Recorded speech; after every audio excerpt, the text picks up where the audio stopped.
Apocalipsis capítulo 17, del verso 1 al 18 leemos la palabra del Señor.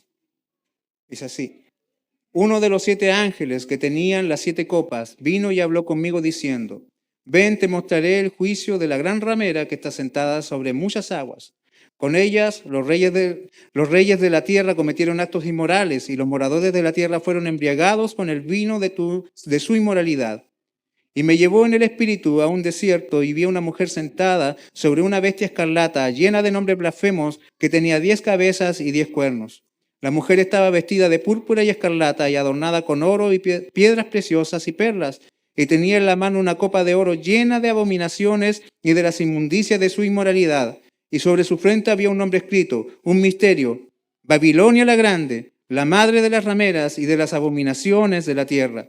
Y vi a la mujer ebria de la sangre de los santos y de la sangre de los testigos de Jesús, y al verla me asombré grandemente. Y el ángel me dijo: ¿Por qué te has asombrado? Yo te daré el misterio de la mujer y de la bestia que la lleva, la que tiene las 7 cabezas y los 10 cuernos. La bestia que viste era y no es, y está para subir del abismo y ir a la destrucción. Y los moradores de la tierra, cuyos nombres no se han escrito en el libro de la vida desde la fundación del mundo, se asombrarán al ver la bestia que era y no es y que vendrá. Y aquí está la mente que tiene sabiduría. Las 7 cabezas son 7 montes sobre los que se sienta la mujer, y son 7 reyes. 5 han caído, uno es y el otro aún no ha venido, y cuando venga es necesario que permanezca un poco de tiempo. Y la bestia que era y no es el 8º rey, y es uno de los 7 y va a la destrucción. Y los 10 cuernos que viste son 10 reyes que todavía no han recibido reino, pero que por una hora reciben autoridad como reyes con la bestia. Estos tienen un mismo propósito y entregarán su poder y autoridad a la bestia. Estos pelearán contra el Cordero, y el Cordero los vencerá, porque Él es el Señor de señores y Rey de reyes, y los que están con Él son llamados, escogidos y fieles. Y me dijo: las aguas que viste donde se sienta la ramera son pueblos, multitudes, naciones y lenguas. Y los 10 cuernos que viste y la bestia, estos odiarán a la ramera y la dejarán desolada y desnuda, y comerán sus carnes y la quemarán con fuego, porque Dios ha puesto en sus corazones el ejecutar su propósito, que tengan ellos un propósito unánime y den su reino a la bestia hasta que las palabras de Dios se cumplan. Y la mujer que viste es la gran ciudad que reina sobre los reyes de la tierra. Amén. Tome sus asientos, hermanos. Te invito a que consideremos la palabra del Señor. Sin duda, hermanos, todas las personas que se han dedicado a estudiar el libro de Apocalipsis dicen que este es uno de los capítulos más difíciles de entender, de interpretar, y que si queremos ser minuciosos, sin duda, hermanos, tendríamos que estar muchas horas acá sentados solamente escuchando acerca de este capítulo. Pero nosotros vamos a ir, hermanos, a lo fundamental de todo lo que hemos leído, considerando, hermanos, la perspectiva que nunca debemos de perder de vista cuando nos acercamos a un libro como el libro de Apocalipsis. Este libro es un libro que ha sido dispuesto por el Señor a su iglesia para que a través de la verdad revelada en él podamos tener consuelo en medio del tiempo que nos toca vivir. El libro de Apocalipsis no es para aterrorizar a la gente, es para consolar a la iglesia. Pero junto con ese consuelo, el Señor entrega información importante para poder entender el mundo en que vivimos, para poder entender la realidad en la cual vivimos. Esa realidad que muchas veces, hermanos, no es tan evidente aparentemente para nosotros. Acostumbrados, hermanos, a tener una realidad física y entender las cosas así por los medios físicos, a veces es difícil de comprender lo que subyace detrás de esa realidad física. Una de las cosas, hermanos, que ya tenemos claro como iglesia, es que toda manifestación cultural, toda manifestación en la vida es una manifestación de la realidad espiritual que está detrás de aquello. Por lo tanto, hermanos, toda esta información que ha llegado hasta nosotros a través, ¿cierto?, de la palabra del Señor, el Señor, para que podamos entenderla, permite de que a través de elementos visibles conozcamos realidades que aparentemente son invisibles.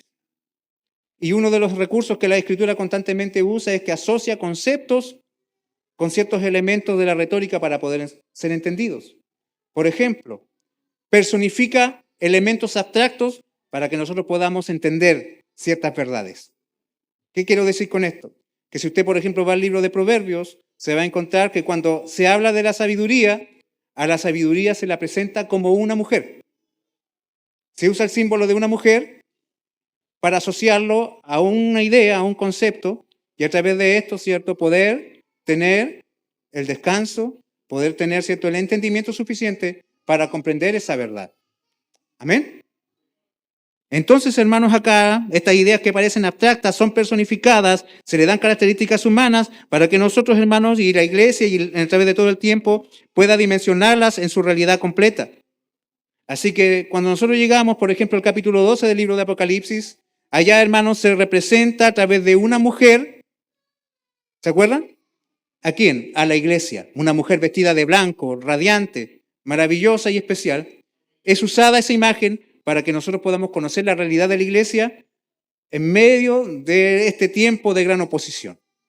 Ahora, hermanos, cuando llegamos a este capítulo 17, para que el Señor represente aquello que es todo lo opuesto a la iglesia, ese sistema caído, ese sistema enemigo de Dios, el Señor nuevamente vuelve a tomar la imagen de una mujer, para que con eso, hermanos, podamos tener el entendimiento suficiente acerca de esta realidad que está presente y que es constante y permanente a través de la vida. Dios usa el símbolo de una mujer del capítulo 17 para representar la antítesis de la mujer del capítulo 12.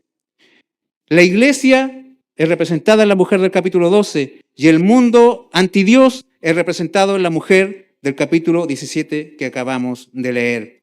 A ambas se les identifica.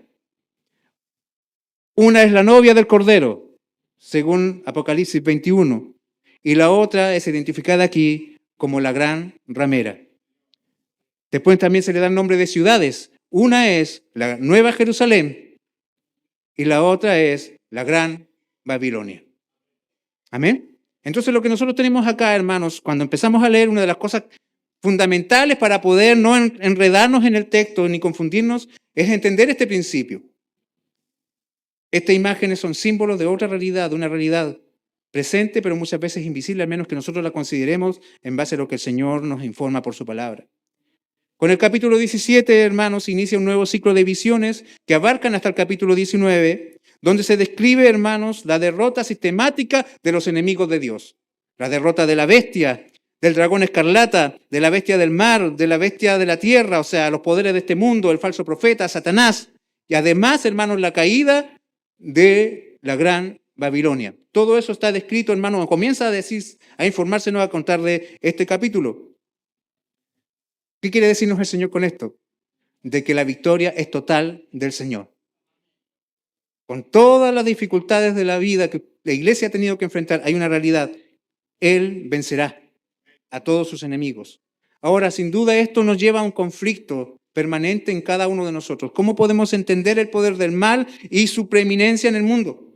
¿Cómo podemos entender de que el mundo sea como es, actúa como actúa, hermanos? ¿Cómo es posible entenderlo? Para eso debemos entender lo que la Biblia nos entrega acá, esta información que el Espíritu Santo nos deja.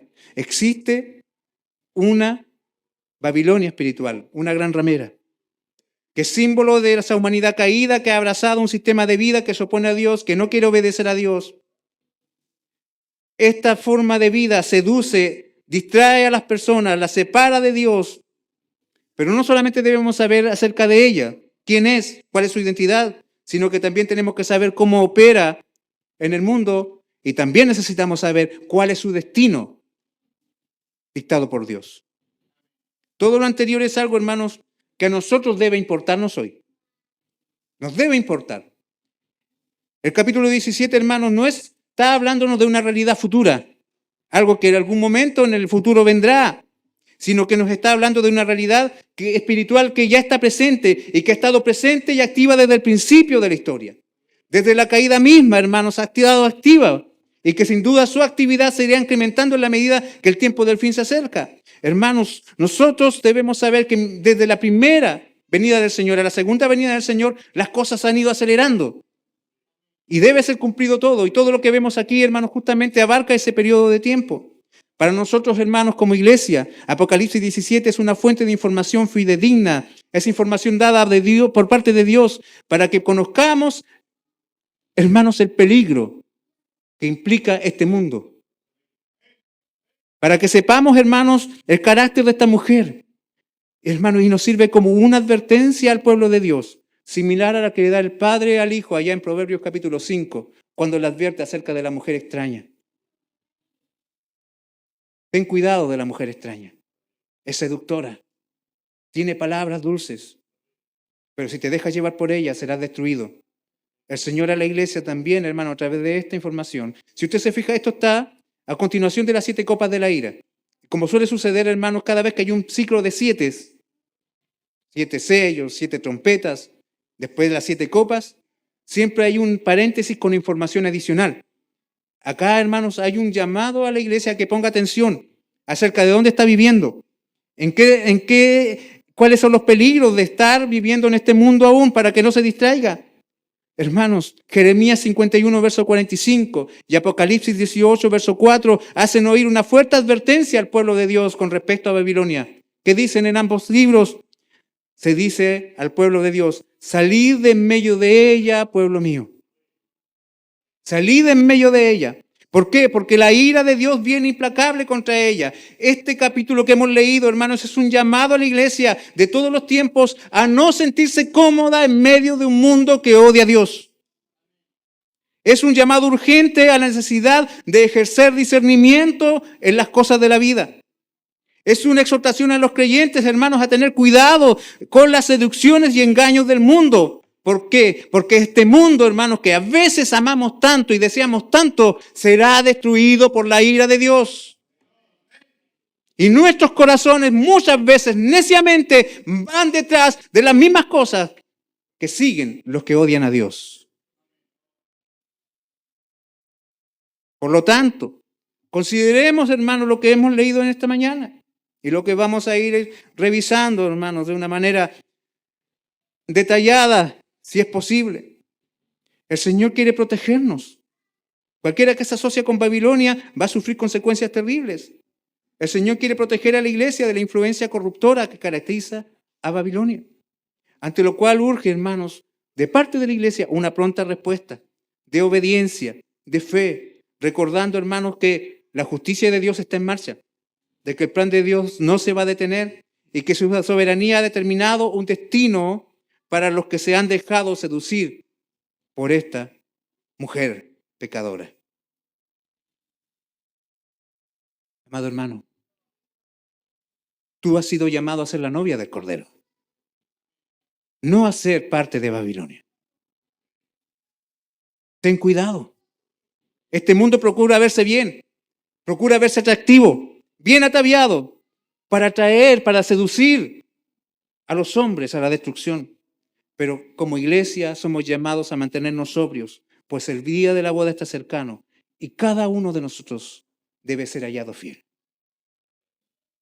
El Señor nos bendiga, hermanos. Lo primero que vamos a revisar de los versos 1 al 6 es la identidad de Babilonia. Comenzamos el capítulo 17 leyendo lo siguiente. Vino entonces uno de los 7 ángeles que tenía las 7 copas y habló conmigo diciéndome: ven acá y te mostraré la sentencia contra la gran ramera, la que está sentada sobre las muchas aguas, con la cual han fornicado los reyes de la tierra y los moradores de la tierra se han embriagado con el vino de su fornicación. Nos está diciendo, existe un juicio de Dios. Lo primero que nos dice, hermanos Juan, es que uno de esos 7 ángeles que tenían las copas de la ira de Dios viene y le dice: ven acá. Cada vez que aparece esta expresión ven acá es porque viene un ciclo de visiones nuevo. Hay información que el Señor va a entregar. Y cuando consideramos, hermanos, que aquel que vino a hablarle es uno de esos ángeles que tenían las copas de la ira y que no salieron desde el templo de Dios, ¿se acuerda usted el capítulo 15 y 16? Sino hasta que la voz de dentro del templo le ordena salir. Esto significa, hermanos, que el que está detrás de que este ángel haya venido a hablar con Juan es Dios mismo. Dios está interesado, hermanos, en revelar algo muy importante. Y eso es algo que usted y yo debemos agradecer. Damos gracias, hermanos, al Señor de que Él es un Dios interesado en comunicarse con sus hijos. Que Él siempre toma la iniciativa en dar a conocer su voluntad. Dios es un Dios que se relaciona con su pueblo, que tiene comunión con sus hijos y que se comunica con ellos. Ese es un principio fundamental de la fe cristiana. Es una presuposición, hermanos, que no puede ni acepta discusión. ¿Se acuerda usted del libro de Hebreos capítulo 1? ¿Qué nos dice esa presuposición? Encontramos varias más, pero por poner un ejemplo. Génesis capítulo 1, verso 1. En el principio creó Dios los cielos y la tierra. ¿Qué dice eso, hermano? ¿Qué nos está diciendo con eso el Señor? De que yo no acepto discusión al respecto de quién creó los cielos y la tierra. Esto es una verdad que no acepta debate. ¿Amén? Juan capítulo 1, verso 1. En el principio era el verbo y el verbo era con Dios y el verbo era Dios. Hablando de Cristo. La divinidad de Cristo, su eternidad, no acepta discusión. Son cosas, hermanos, que tienen que estar firmes en nuestra fe. Si las movemos de allí, se nos cae todo lo demás. Hebreos 1:1 nos dice claramente de que Dios se ha dado a conocer, de que Él ha hablado a través de los profetas, a través del Hijo, ha mostrado todo lo necesario con respecto a la redención. O sea, que Dios sea un Dios que se comunica con su pueblo es una verdad, hermanos, que no se puede discutir de la fe cristiana. Cuando usted cree en un Dios que está escondido, perdido en el universo, y que usted no tiene cómo saber cómo agradarle, que usted nos dice, pero no sé qué le gusta a Dios, no sé qué piensa Dios, es porque usted no ha leído su Biblia. Porque usted no se ha tomado en serio al Señor. ¿Qué querrá Dios con respecto a esto? Dios se ha dado a conocer. Y acá este ángel, hermano, vuelve nuevamente a poner frente a nosotros esta realidad. Dios se da a conocer a sus hijos. Y Él quiere que sepamos algo. ¿Qué quiere que sepamos? Que conozcamos el destino de la gran ramera. Esta caerá bajo juicio. Hay una sentencia, dice el texto. Hay una sentencia en contra de ella. Y esa sentencia ya está dictada. Esa es la expresión que se usa. No hay cómo apelar a ella. El Señor quiere que la iglesia sepa que Babilonia no prevalecerá, que será destruida.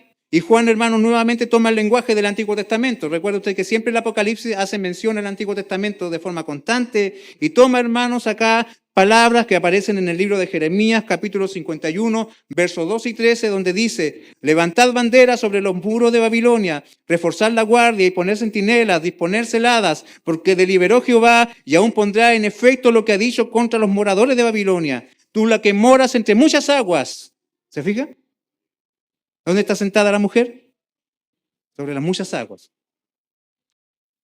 Rica en tesoros, ha venido tu fin, la medida de tu codicia. El verso 2 nos dice la razón por la cual esta sentencia ha sido adoptada contra esta Babilonia. Es descrita, hermanos, de una manera muy terrible. Dice acá, en el verso 1, que ella es la gran ramera. Luego dice en el verso 2 que con ella han fornicado los reyes de la tierra. O sea, nos está diciendo, hermanos, de que la identidad de esta mujer es la de una mujer que ha perdido su dignidad y que se ha vendido y que se ha entregado, como una prostituta lo hace. Y con esto queda claro cuál es su identidad y la manifestación de su naturaleza. Es corrupta, pero a la vez es corruptora. ¿Entiende? Ella está en una condición de pecaminosidad, pero no se queda allí, quiere que más pequen con ella. Ella está sentada, dice, sobre muchas aguas, lo cual, hermano, es un símbolo. El hecho de que esté sentada es un símbolo de que tiene una posición de autoridad y de influencia. Puede ejercer influencia, puede dirigir o insertar pensamientos en las conciencias de aquellos que se involucran con ella. Ejerce una influencia de inmoralidad sobre los moradores de la tierra a través de su gran poder de seducción. Es corruptora y a la vez, cierto, corrupta. Dice acá que pervierte a los reyes de la tierra, independiente de la condición del hombre, sean grandes, pequeños, poderosos, inteligentes, sabios, caen bajo su seducción y comete inmoralidades con ellos. Y además dice, hermanos, de que los moradores de la tierra fueron embriagados con el vino de la inmoralidad de ella. Fueron embriagados con el vino. Ahora, cada vez que se usa la frase moradores de la tierra, usted ya debiese saber, y para los hermanos que nos visitan hoy, hermanos, está la Biblia o el autor de Apocalipsis apuntando a aquellos hombres que no temen a Dios. Porque cuando habla de la iglesia, hablan de aquellos que tienen el sello de Dios en su frente. Se identifica a ese grupo de personas que van en contra de la ley de Dios. O sea, es la humanidad pecadora, la humanidad reprobada por Dios. Ahora, lo que nosotros estamos viendo acá, hermanos, yo quiero que usted siempre lo tenga presente acá. No se confunda. es un símbolo de algo. No estamos hablando de una mujer literal, de una mujer que tiene prácticas literales, sino que el símbolo de esa mujer es la que está siendo usada para representar una realidad espiritual. El libro de Apocalipsis siempre es un lenguaje simbólico del principio al final. Ya lo dijimos, no espere ver que las langostas son helicópteros o cosas así, no, hermanos. Lo que nosotros estamos viendo acá son símbolos de realidades que son necesarias de que el hombre las tenga en cuenta. Y cuando se habla de la prostitución, hermanos, esta condición es usada constantemente en la Biblia como un símbolo de infidelidad espiritual hacia Dios. No está hablando necesariamente del acto sexual, pero ese símbolo, hermanos, que representa esta condición, la usa el Señor para decir o identificar cómo Dios ve a alguien que le es infiel. Lo ve como un adúltero que lo ha engañado con otra persona. Como alguien que se ha vendido. ¿Se acuerdan ustedes del libro de Oseas? La historia de Gomer. Léalo. Y va a asombrarse de cuánto puede amar Dios. Cuánto puede amar Dios. A su pueblo, que muchas veces lo deja solo, lo abandona por ir detrás de amantes que luego la destruyen, que arruinan su vida. Bendito sea el Señor. Gracias damos a Dios por su gran amor. La prostitución implica, por lo tanto, traicionar las verdaderas lealtades que deben ser solo entregadas a Dios. Se suponía que toda la creación debía adorar a Dios. Se supone de que todos los que hemos sido creados, todo lo que respira, alaba a Jehová. Pero una pregunta, ¿todo lo que respira alaba a Jehová? Aquellos que no lo están haciendo le han entregado su lealtad a un amante y no al verdadero esposo. Y se han prostituido. Por lo tanto, hermanos, cuando alguien no está adorando a Dios, no piense que no está adorando nada. Porque según el texto bíblico, los que no están adorando a Dios, están adorando al dragón. Están sirviendo a Satanás. No, pero ¿cómo dice eso? Yo no tengo calaveras en mi casa, yo no me pinto la cara negra, ni hago gestos satánicos con las manos. ¿Cómo pueden decir eso? Es que no hay neutralidad. O eres de Dios y estás con Dios o estás contra Él. Y por eso es importante responder al Señor. Aquí hay dos bandos, no hay más. Los que están con Cristo y los que están contra Él. Y todo aquel que está contra el Señor es porque está teniendo una relación de lealtad con el dragón. El Señor nos ayude. ¿Cómo es posible que multitudes se entreguen a la locura de no adorar a Dios y serle leal a lo que es contrario a Dios? El texto dice acá de que los moradores de la tierra se han embriagado con el vino de sus fornicaciones. ¿Cómo se comporta una persona, hermano, que está bajo los efectos del alcohol? ¿Se comporta decentemente? ¿Tiene sentido de la vergüenza? ¿Tiene sentido de la decencia? Es muy común ver a borrachos envalentonados ofreciendo pelea a gente con la cual nunca van a ganar. ¿Cierto? Pierden la razón. Se enloquecen, hacen cosas estúpidas. Pueden matar a sus familias. Destruyen familias enteras, se suben a un auto, dicen, yo curado manejo mejor. ¿Y qué pasa al final? Tragedias ocurren. Por eso es que la palabra usa justamente este símbolo de la embriaguez para que podamos entender por qué el mundo está como está. ¿Cómo el mundo puede, hermanos, entender como normal lo que no es normal? ¿Cómo el mundo puede aceptar por natural lo que es antinatural? ¿Por qué el mundo, hermanos, puede llamarle a lo malo bueno y a lo bueno malo? ¿Cómo es posible? Si no es, hermano, a través de esto. Es porque están borrachos, han perdido la razón, están locos, son necios. Dígame usted si la ideología de género no representa justamente esta verdad. ¿Cómo es posible que gente levante banderas en torno a esto y naciones enteras, estados enteros, hermanos, todo su sistema político gira en torno a la perspectiva de género? No importa si la gente no tiene medicamentos, si los que tienen que hacerse quimioterapia no tienen que la quimioterapia, no importa, pero hay que hacerle, ¿cierto? Transiciones de género a los niños. No hay dinero para medicamentos, pero sí hay que operar. Aquel que dice que no es hombre siendo hombre porque ahora se siente mujer. Y hay que comprar las drogas que se necesitan para eso y drogarlo de por vida para que se mantenga, ¿cierto?, en su desvarío. ¿Qué es eso? Sino porque vemos que hay una realidad espiritual detrás de eso. Se explica solo así. No existe forma de entender esa locura de no ser porque hay una condición espiritual detrás. Hay gente que se entregó a Babilonia la ramera y se dejó seducir por sus fornicaciones y ha bebido de su vino, del vino de la locura de ella, y han perdido la razón. El Señor nos ayude, hermanos. El Señor nos ayude. Desde el verso 3 al 6 se nos dice, ¿cómo es esta mujer?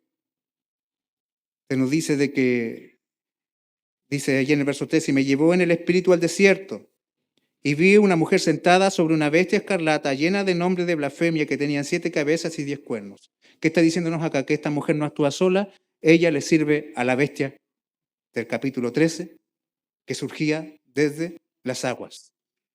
¿Se acuerda usted que esta bestia tenía esta descripción de los cuernos, de las cabezas, pero por sobre todo, hermanos, ese nombre blasfemo en su corona? Un nombre blasfemo. ¿Qué tal cuando hablamos de blasfemia? ¿De qué estamos hablando? De insultos a Dios. Esta mujer sirve a esta bestia, está sentada sobre la bestia, ese es su fundamento para todo. Y la mujer dice que estaba vestida de púrpura y escarlata, adornada de oro, de piedras preciosas y perlas, y tenía en la mano un cáliz de oro, lleno de abominaciones y de la inmundicia de su fornicación. Juan es llevado al desierto y ve a la mujer, allí está sentada sobre la bestia de la escarlata que tiene esas 7 cabezas, esos 10 cuernos, llena de nombres ofensivos. La bestia, hermanos, es un símbolo de todo el movimiento que ha perseguido a la iglesia a lo largo de toda la historia y que se ha personificado a través de los diferentes poderes mundiales que se han levantado sucesivamente uno tras otro para detener al pueblo de Dios y matar a los santos del Señor. Porque una de las características de la bestia que surgía de las aguas es que a ella le fue dado el perseguir a los santos y matarlos. O sea, esto es un abierto enemigo de la iglesia. O sea, aquí no hay posibilidad de hacer las paces con esta mujer. ¿Ya? Ella lucha contra los santos, da muerte a muchos de ellos. Esta mujer, fíjese usted cómo está vestida. Está vestida suntuosamente, adornada en exceso, con oro, piedras preciosas y perlas. Está vestida de púrpura y escarlata. O sea, está vestido como una reina. Porque, hermanos, la púrpura y la escarlata, en los tiempos que Juan escribió, ¿cierto?, eran las vestiduras que solo usaba la gente de la clase alta. Cuando se habla así, hermanos, es que a una tela se le dio un color particular que solo se conseguía triturando muchos caracoles que solamente se daban en una cierta parte del Mediterráneo.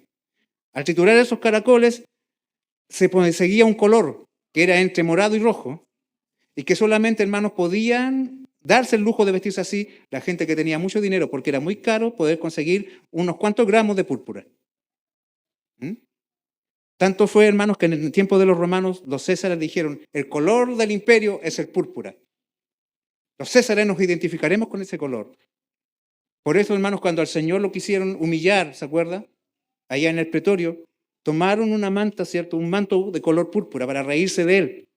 Porque era imposible que alguien tan pobre como Jesús pudiese vestirse así, porque esa vestidura era solamente para la gente de muy alto nivel en la sociedad. Y esta mujer está vestida así. Está vestida de esta manera. Vestida de púrpura y escarlata. Está vestida, hermanos, con la ropa de los poderes del mundo. Sin duda, con toda esta descripción se nos dice que esta mujer tiene todo aquello que es deseable a los ojos. Es atractiva. Tiene todo lo que todo el mundo desea. Es todo lo que cualquier persona en su condición pecadora desearía. Díganme, hermanos, ¿cuándo el pecado ha venido envuelto en algo asqueroso? ¿Cuándo lo malo, hermanos, se ha presentado en un envase horrible? Siempre viene vestido, hermanos, y envuelto en algo precioso para que sea deseable. Al adulterio se le llama amor, pero es adulterio. Pero se le dice, es que el amor es amor, ¿cierto? Para que la gente peque. ¿Se ha dado cuenta usted de eso? Muchas veces los padres, hermanos, cometemos el error de exponer a nuestros hijos a toda la ideología inmoral de este mundo a través de ¿qué? No a través quizás de una drag queen, ¿cierto? Diciéndole a nuestros hijos perversiones, pero sí los ponemos frente al televisor, frente a la pantalla, frente al celular y dejamos que el celular le entregue información. Es más fácil, es atractivo, está vestido de púrpura, tiene piedras preciosas, es deseable. Y nuestros hijos son entregados a los poderes del diablo a través de cosas que se ven inofensivas, divertidas, bonitas. ¿Se ha dado cuenta de esto? Hermanos, yo le invito a usted como padre, yo lo he dicho no sé cuántas veces, pero no se distraiga, porque el mundo no se está distrayendo. Tómeselo en serio, porque Satanás sí se lo toma en serio. Ellos quieren el alma de tus hijos. Ellos quieren destruir tu familia. Coloca atención en lo que le estás dando, en la entretención a la cual la estás exponiendo. Porque sin duda, hermanos, hay que ser sabios para discernir. Y la iglesia no tiene opción. Debe discernir las cosas. A esta mujer le fue dado un nombre grande que está escrito en la frente y dice el texto que es un misterio. Babilonia la Grande, la madre de las rameras y de las abominaciones de la tierra. Esto, hermanos, nos lleva nuevamente al Antiguo Testamento, allá en el libro de Daniel, capítulo 4, verso 30, cuando Nabucodonosor, después, hermanos, de pararse en su palacio, mira su imperio y llama a su reino Babilonia la Grande. Diciendo con esto, hermanos, de que él solo pudo construir ese imperio, de que no necesitó de nadie, sino que solo su esfuerzo para poder lograr lo que él logró. ¿Y qué es esto? Sino ese esfuerzo constante del hombre de prescindir de Dios, presente desde el Génesis en adelante. La primera vez que Babilonia se menciona en la Biblia está en el libro de Génesis, cuando se levanta una torre donde los hombres quieren ser grandes por ellos mismos y dicen, hagamos una torre y lleguemos hasta el cielo y démonos un nombre. ¿Qué están diciendo con esto? Que Dios sepa que no le necesitamos. Que Dios sepa que nosotros somos capaces de hacernos un nombre. Es un desafío a la soberanía de Dios, es un desafío a su poder. Y Babilonia siempre ha estado asociado con ese espíritu del hombre de querer prescindir de Dios y hacer las cosas a su manera. Es un símbolo de la rebeldía constante en el ser humano que quiere sacar a Dios del medio y ponerse él en el lugar de Dios. Ella es la madre de todas las rameras. Es el origen de todo tipo de maldad. Por lo tanto, ¿qué implica esto? Que su influencia en el mundo actúa en todas las esferas del mundo. En el aspecto económico, político, ideológico. En ese tiempo, hermano, la manifestación de Babel para la iglesia del siglo I era indudablemente Roma, el imperio, que se había levantado para perseguir a la iglesia. La idolatría asociada con la mujer, hermanos, no quedó allí, lamentablemente, sino que prevalece a través de la historia.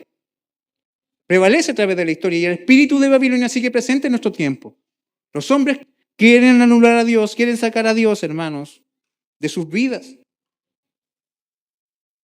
Ella es todo lo contrario a la mujer del capítulo 12, que representa a la iglesia, que da vida a la iglesia. Esta mujer del capítulo 17 busca matar a la iglesia y destruir a la iglesia. Dice acá, hermanos, que ella se ha embriagado con la sangre de los santos y la sangre de los mártires de Jesús o los testigos del Señor. Juan, cuando ve aquello, hermanos, dice que él queda en asombro. ¿Por qué? Porque todo lo que los ojos ven era algo precioso, pero la realidad detrás de esa imagen es horrible, es abominable, es asquerosa. Y Juan, hermanos, queda absolutamente asombrado ante aquello. Queda sobrepasado. Pero, hermanos, hay algo aquí que quizás pudimos pasar por alto, pero no es bueno que lo pasemos por alto porque es lo que nos da esperanza a nosotros. Alguien pudiese decir, ¿cómo podremos sobrevivir en medio de un mundo así? En medio de un sistema como este, que muchas veces es imposible no decir que no al mundo. Pero hermanos, considera esto. Esta mujer está vestida como reina de púrpura y escarlata. Vestida como reina, pero ¿qué es al final? Es una ramera. ¿Te fijas en eso? Se viste bien, perlas preciosas y tú usas cosas que le hacen parecer impresionantes, pero al final, ¿qué es? Una ramera. No es reina, es ramera. Y tiene muchos símbolos de riqueza en su mano. Oro, piedras preciosas, perlas. Pero ¿se dan cuenta usted dónde está ella? ¿Está en un palacio? No. Se nos dijo que el Espíritu llevó a Juan ¿a dónde? Al desierto. O sea, hermanos, aparenta una riqueza, pero esa riqueza es falsa. Está en un lugar que siempre ha sido símbolo de opresión, de pobreza y de miseria. Y luego dice al final de que su cáliz es de oro, pero es de oro por fuera. Pero Dios que conoce el interior, ¿qué dice que hay allí? hay abominaciones. Es asqueroso lo que está dentro. Dios observa lo contenido y lo llama abominaciones, lo llama inmundicia, nos llama inmoralidad. O sea, hermanos, ¿qué quiero que entendamos con esta parte? Entendamos, hermanos, que todo lo precioso que tú ves en el mundo es falso. No puedes sostener tu felicidad en lo que el mundo ofrece porque es falso. Parece reina, pero es prostituta. Parece rica, pero está en el desierto. Un cáliz de oro lleno de inmundicia. O sea, hermano, qué necio es hacer de que tu felicidad dependa de este mundo que está yendo en contra de la voluntad de Dios. Si todo es falso, todo, hermanos, es aborrecible. ¿Me entienden? Por eso, hermanos, procura estar despierto. Porque para muchos ella parece una mujer hermosa y atractiva, capaz de satisfacer los deseos y apetitos de los hombres, pero Dios la describe como algo abominable y digno de ser destruido, porque solo hay un tesoro precioso, porque solo hay algo que puede llenar el corazón, solo hay alguien que puede, hermano, hacer plena la vida de cualquiera, independiente de su condición y de su historia. Solo hay uno que es precioso, y no es este mundo, no es Babilonia, es Cristo. Él es la perla de gran precio. Él es que vale la pena todo. Déjalo todo por Cristo. Piérdelo todo por Cristo. Porque este mundo nunca va a llenar tu corazón. Solo Cristo lo puede llenar. Oh, hermanos, no te dejes impresionar por el mundo. No dejes que tu corazón sea seducido por el mundo. Porque este mundo, hermanos, todo lo que ofrece es artificial, es falso, es horrible al final. El creyente no debe amar las cosas de este mundo. Su mirada solamente debe estar puesta en Dios. Por lo tanto, su belleza es falsa.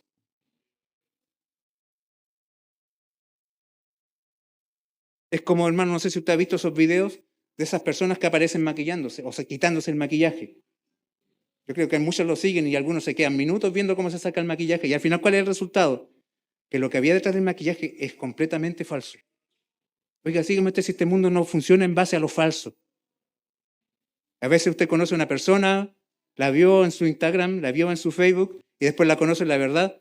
Habían toneladas de filtro encima de esa foto. Y quizás fue la foto número 500 no sé cuánto mil, desde todas las que se sacó y que puso allí. ¿Por qué? Porque al mundo le gusta vivir en base a la apariencia. Y esa apariencia, hermano, es falsedad al final. ¿Cierto? Esas cuestiones tan irrisorias, hermanos, escalan a niveles cósmicos en base al mundo. Por lo tanto, tu corazón tiene que estar solamente deseando a Cristo. Deseando a Cristo. No hay nadie más que Cristo, hermanos. La identidad de Babilonia está fundamentada en una mentira, en una falsedad. Ahora, el poder de Babilonia, descrito del capítulo 7 al 14. Allá, hermanos, el ángel no pasa por alto el asombro de Juan, por lo que le dice que él va a revelar el misterio de la bestia y la mujer. Y la bestia es descrita como alguien, fíjese usted, verso 8, que era y no es, y está para subir del abismo e ir a perdición. No sé si usted se dio cuenta. Esto es como un zigzag, algo que sube y que baja. Que era, pero no es. Que está para subir del abismo e ir a perdición. ¿Se dio cuenta de ese detalle? Y vea usted que en el verso 10, hermanos, los reyes de la tierra son descritos de la misma manera. En términos pasados, presentes y futuros, indicando así esa conexión que tienen los reyes de la tierra, los poderes de este mundo con la bestia. Claramente esto, hermanos, suena parecido a Apocalipsis 16, verso 5, cuando se habla de Dios como aquel que era, que es y que ha de venir. Pero en cambio el verso 8 dice que era y no es, y está para subir del abismo e ir a perdición. ¿Se da cuenta usted de que esto parece que fuera como una parodia? Es una parodia de lo que es Dios de verdad, porque Satanás siempre ha querido ser como Dios. Pues ¿se acuerda usted del final del capítulo 13? Lo que significaba el número de la bestia. Representa todos los intentos por Satanás de ser como Dios, pero en todo fracasa. Hermanos, esto indica que a pesar del poder abrumador de la bestia, su destino está descrito, ya está escrito, y su reinado ya ha sido derrocado por la victoria de Cristo en su muerte y su resurrección.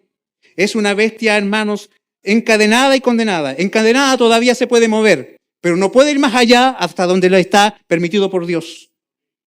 Ella está bajo el dominio de Dios y trabaja para sus propósitos eternos, hermanos. Y note usted que los que se asombran del constante resurgir de la bestia son aquellos que sus nombres no están escritos desde la fundación del mundo en el libro de la vida. O sea, los únicos que se asombran de la bestia son los que no están escritos en el libro de la vida. Mi pregunta es, ¿tu nombre está escrito en el libro de la vida? Cristo, hermanos, es poderoso para hacerlo. O sea, con esto, ¿qué nos está diciendo el texto? Detrás de todo lo que ocurre en la historia, es la soberanía de Dios la que opera y la que vence. Ahora, si usted se da cuenta de los versos 9 al 12, se enumeran una serie de símbolos, cuernos, reyes, montes, todo aquello. Hermanos, sin duda todos esos símbolos hacen alusión al libro de Daniel, el capítulo 7, que ya lo vimos en algunos capítulos anteriores. Se dice que la bestia tiene 7 cabezas y 10 cuernos, y ahora se los describe a esos 10 cuernos como, a estas 7 cabezas como 7 reyes. Ahora, el número 7 siempre ha sido símbolo de algo que es completo, de algo que está pleno, o sea, de una suma total de poderes en el mundo que se han opuesto al Señor. Tal como la figura del dragón con 7 cabezas y 10 cuernos en el capítulo 12, o la bestia con 10 cuernos en el capítulo 13, hermanos, está hablando de que hay una suma de poderes luchando en contra de la iglesia en este mundo. Nada, hermano, y eso no significa de que tengamos cuidado con quién hacemos alianza, en el sentido, hermano, muchas veces de ideología, de pensamientos, de sentimientos, todo está luchando contra el Cordero. Ahora, hermano, lo que se ve aquí es algo que trasciende al tiempo y a la historia. No vamos a entrar en el detalle de que las cabezas, de los cuernos y eso, porque sin duda, hermano, vamos a irnos al principio que subyace detrás de esto. ¿Qué significa esto, texto, hermanos? Esta porción tan larga que quizás es la más difícil de entender. El principio que está detrás es de que siempre en la historia, a través de toda la historia, no solamente en el futuro, sino que de que la historia se ha manifestado, han habido una sucesión de poderes que se han levantado en contra de Dios y de su pueblo. Y sin duda las 7 colinas, para los creyentes del primer siglo, no había duda, se refiere a las 7 colinas sobre la cual estaba construida la ciudad de Roma, la representante de ese momento de Babilonia. Eso no significa de que específicamente está hablando de la Roma del siglo I o del Vaticano, como a otros les gusta creer. Está hablando de todo aquello que a través de la historia se ha opuesto a Dios. Es un símbolo completo de todo poder político que ha ido en contra de la iglesia del Señor. Los 10 reyes representan el poder que tiene la bestia y Satanás sobre estas cosas de este mundo. Dígame usted, ¿dónde Satanás no ha contaminado? Usted escucha una canción en la radio, está contaminada por la basura de Satanás. Enciende el televisor y está contaminado. La cultura está contaminada. La política está contaminada. La educación está contaminada. Todo está al servicio del enemigo de la iglesia, del enemigo de Dios. ¿Se ha fijado en eso? La política, los gobiernos, ¿sirven a Satanás? ¿Operan para la agenda impía de Satanás? Las organizaciones mundiales, la OMS, la ONU, la OEA y todas las organizaciones mundiales, hermanos, que subyugan a las naciones, ¿cuál es su agenda? ¿No hay problema con que los cristianos sean masacrados en Medio Oriente? ¿Cuánta gente celebró la caída del dictador de Siria hace un par de meses atrás? Pero ¿sabe usted cuál es la realidad que están viviendo los cristianos ahora allí? Están siendo masacrados igual como en Afganistán. ¿Pero qué querían las naciones del mundo?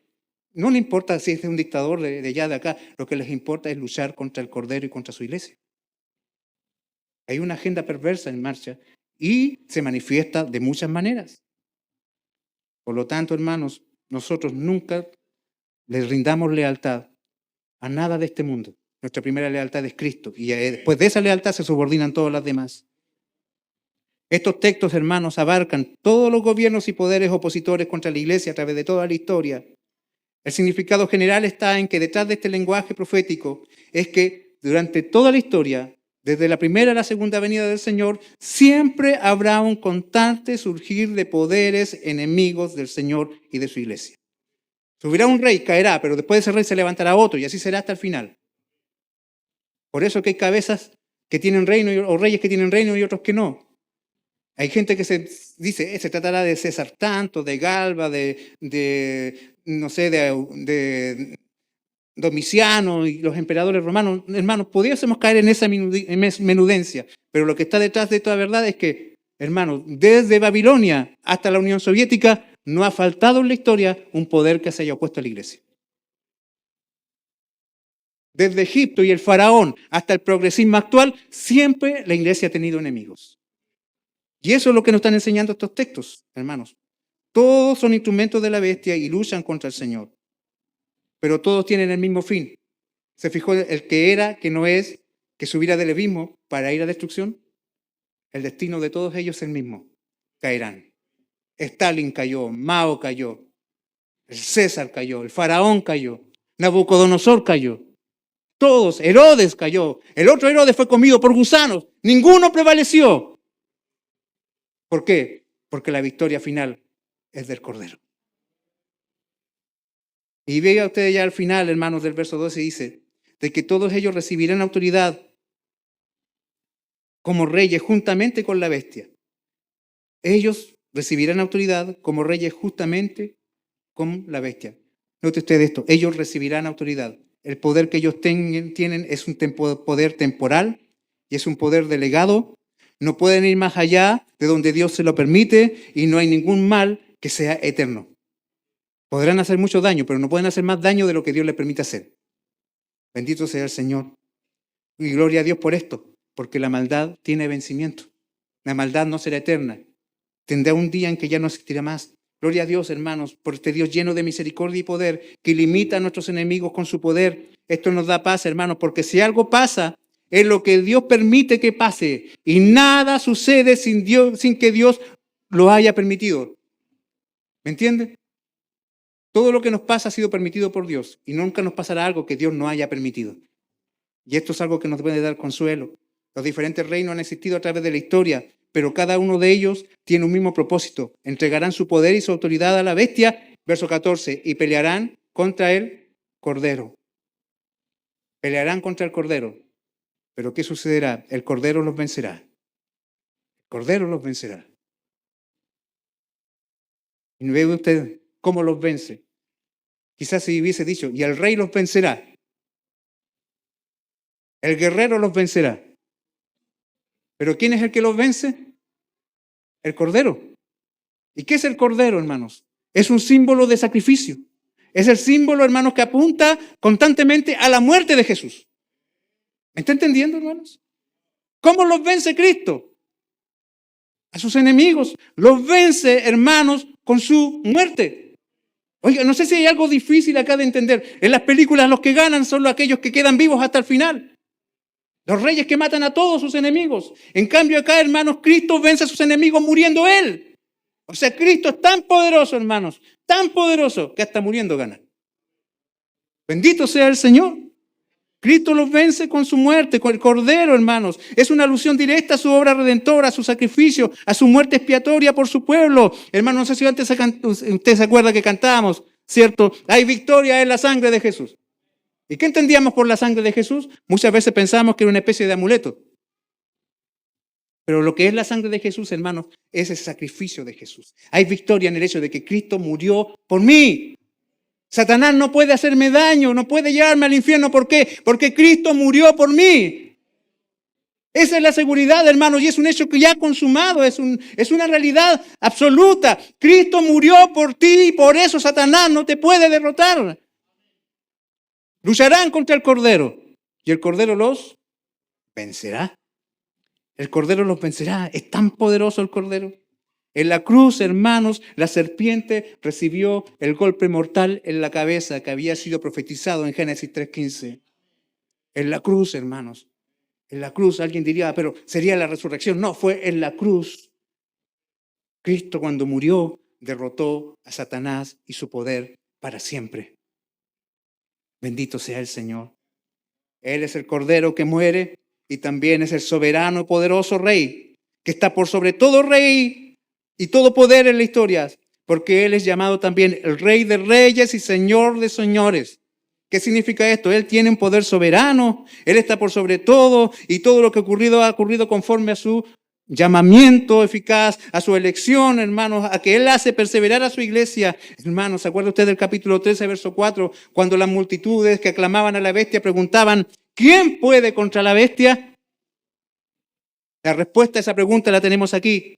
¿Quién puede contra la bestia? El Cordero puede. Cristo puede, hermanos. Muy poderosa se ve Babilonia, muy poderosa se ve la bestia, pero hermanos, está derrotada por el poder de Cristo. El Cordero puede. Todo poder de Babilonia y el todo poder de la bestia es un poder falso, así como su belleza era falsa, su poder también es falso. La victoria de Cristo y de su iglesia ya ha sido asegurada en la muerte y la resurrección de Cristo. Amén. Amén. Oiga, hermano, ¿se acuerda usted del viejito que le preguntaban, ¿y usted entiende el Apocalipsis después de todo esto? ¿Qué decía él? Al final nosotros ganamos. Otra vez, hermano, esta realidad está presente para ti y para mí. A continuación del verso 15 al 18 vemos la condenación de Babilonia.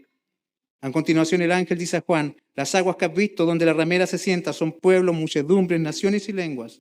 Juan está diciendo, haciendo alusión con esto a Jeremías 51, verso 13, donde se describe la riqueza de la ciudad de Babilonia que se perfeccionó a través de la comunicación que ella tenía por los diferentes puntos de su mundo, por decir de una manera, a través de los ríos que la rodeaban. Babilonia estaba entre los ríos Tigris y Éufrates y eran los canales de comunicación a través de los cuales ella comercializaba y se hacía rica y poderosa y podía conquistar otras naciones. Las aguas aseguraban su grandeza en el pasado. Así también, hermano, Babilonia tiene influencia sobre las multitudes de personas, sobre multitudes de gentes, sean grandes políticos o sean simples hombres, hermanos, ella tiene influencia. Ahora esa misma mujer sentada sobre las aguas que parecía tan sólida y con tanto poder, si usted se da cuenta, al final del capítulo, nosotros nos damos cuenta, hermanos, de que cada uno de aquellos que se dejaron seducir por ella, pronto le dan la vuelta a la espalda y la dejan de lado. Y, hermanos, como suele suceder con muchas mujeres que practican este estilo de vida de la prostitución, después de ser usadas, son despreciadas. Y esos reyes que se embriagaron con ella, ahora se vuelven en su contra, como dice el verso 16. La aborrecen, la desolan, devoran sus carnes y la queman con fuego. ¿Qué es esto, hermanos? Símbolo del juicio de Dios que muchas veces se manifiesta a través del mismo pecado, porque el pecado siempre será autodestructivo. ¿Me entendió? El pecado siempre es autodestructivo. En el verso 17 entendemos que la soberanía de Dios se manifiesta incluso en este juicio, porque Él utiliza a los propios aliados de Babilonia para cumplir su propósito. Él coloca en sus corazones luchar contra esta mujer. La soberanía de Dios opera incluso en esos reinos impíos y perversos. ¿Sabe usted al final los enemigos de Dios que están haciendo? Simplemente están cumpliendo los propósitos de Dios. Están haciendo lo que Dios les permitió hacer. ¿Para qué? Para que su gloria sea perfecta. Nada está fuera del plan supremo de Dios. Su providencia se extiende a la destrucción de la maldad y el pecado de forma total. Su aparente belleza, hermanos, de Babilonia era repulsiva. Su aparente poder era falso. Y el destino de Babilonia es trágico. Es de muerte y es de destrucción. Y así termina el capítulo, hermanos. Destruida Babilonia. Destruido este símbolo de este mundo contra Dios, que se manifiesta contra Dios. Ahora, ante ese destino de Babilonia, yo quiero que tú te preguntes lo siguiente, querido hermano, ya al terminar. ¿Cuántas veces te has sorprendido deseando lo mismo que el mundo? ¿Cuántas veces, hermano, te has encontrado amando lo mismo que el mundo ama?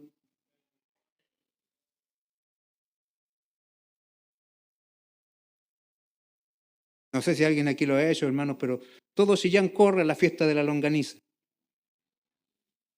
¿Y usted, hermano, para dónde va? A la fiesta de la longaniza. No es mala en sí, pero, hermano, vea usted lo que subyace detrás de eso.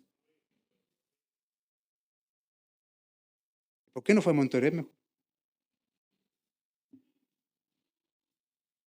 ¿Entiende? ¿Por qué correr detrás de lo que el impío corre? ¿Se da cuenta en eso? No sé si alguien se sintió muy aludido acá, pero quiero que usted considere esto, porque en estas cosas se nota de que la seducción de Babilonia es fuerte. ¿Qué gusto hay, hermano, en estar escuchando canciones inmorales todo el rato a todo volumen? Y que cualquier borracho le pegue. Imagínese usted que de repente alguien se le devuelve la cerveza de él encima de usted. Justo se le cruzó a un hermano. Oye, el hermano, tanto andaba pasado. ¿Cómo le explica a usted? Hermana, no, si lo que pasa es que andaba en la fiesta de la longaniza. Queda peor, hermano. Yo siempre, hermano, digo lo siguiente. Prefiero abstenerme de cosas antes que andar dando explicaciones. Yo conozco cristianos que beben. Bueno, si lo beben ellos, su conciencia tendrán que dar cuenta a Dios, pero yo no bebo. ¿Y por qué no? Porque yo prefiero no dar explicaciones. Que nadie use nada en contra mía. Porque el Señor me llama a ser irreprensible. ¿Me entiende? ¿Me entiende? Pero hermanos, preguntémonos, ¿cuántas veces hemos corrido detrás de la seducción de Babilonia? Igual que el mundano. ¿Cuántas veces, hermanos, hacemos las paces con un mundo que odia a Dios? Somos tan amistosos con el mundo que hasta nos hacemos amigos del mundo. ¿Qué tiene de malo? ¿Cierto? Pero pastor, ¿qué tiene de malo? ¿Qué tiene de malo? ¿Cierto? Ya la gente ya no me viene a preguntar eso. ¿Qué tiene de malo? Porque sabe lo que yo le voy a decir. ¿Qué tiene de bueno, hermano?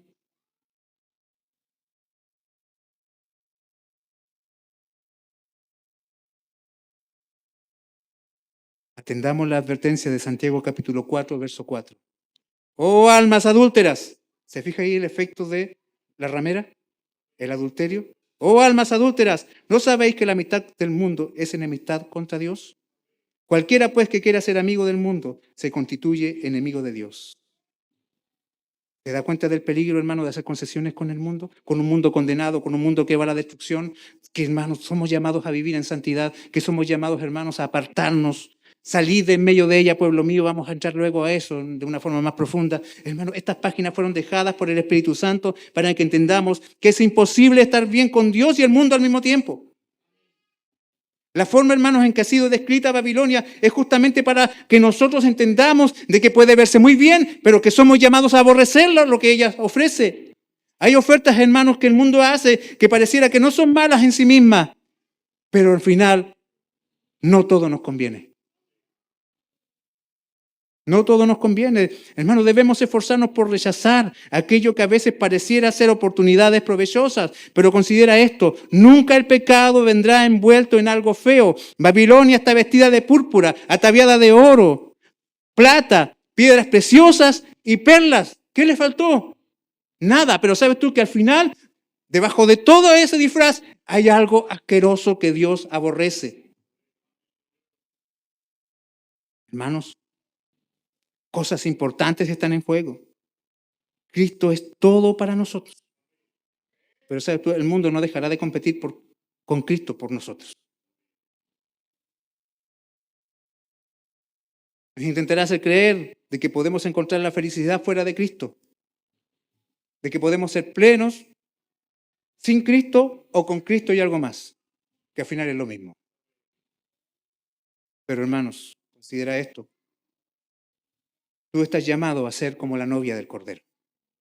No como a Babilonia, la gran ramera, sino como la novia del Señor, vestida de ropas limpias, sin manchas ni arrugas, para presentarte delante del esposo de forma digna y gloriosa.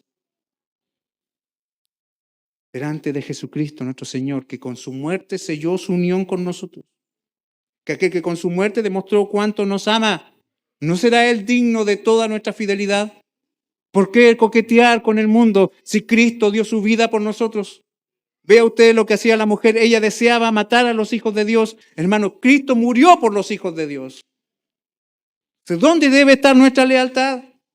No nos dejemos deslumbrar por el falso poder de Babilonia. No nos dejemos deslumbrar por la falsa belleza de Babilonia. Ella está condenada. Solo hay una verdadera belleza, solo hay una verdadera paz, solo hay un verdadero gozo, solo hay un verdadero poder. Y este se encuentra en el Rey de Reyes y Señor de Señores, el Cordero que ha vencido. Él debe ser nuestro tesoro. Él debe ser nuestro tesoro. Todo en este mundo pasará. Todo será ceniza un día. Pero hay alguien que nunca va a pasar. Y Él es que no tienes que esperar la eternidad para que esté contigo. Hoy ya está contigo. Hoy ya está para ti, si no estás tú seguro. Hoy pues, Él está llamándote a ti. Ve, hermano, qué necio es vivir para el mundo. ¿Y sabes tú? Qué maravilloso a la vez de que es necio vivir para el mundo. Qué glorioso es que, aunque muchos de nosotros estemos en esa condición, aquí está el Cordero que murió por ti, llamándote de regreso, llamándote de vuelta, diciendo, en mí lo tendrás todo. Yo soy la paz, yo soy el camino, la verdad y la vida. Yo soy el que te puede llevar a la presencia del Padre.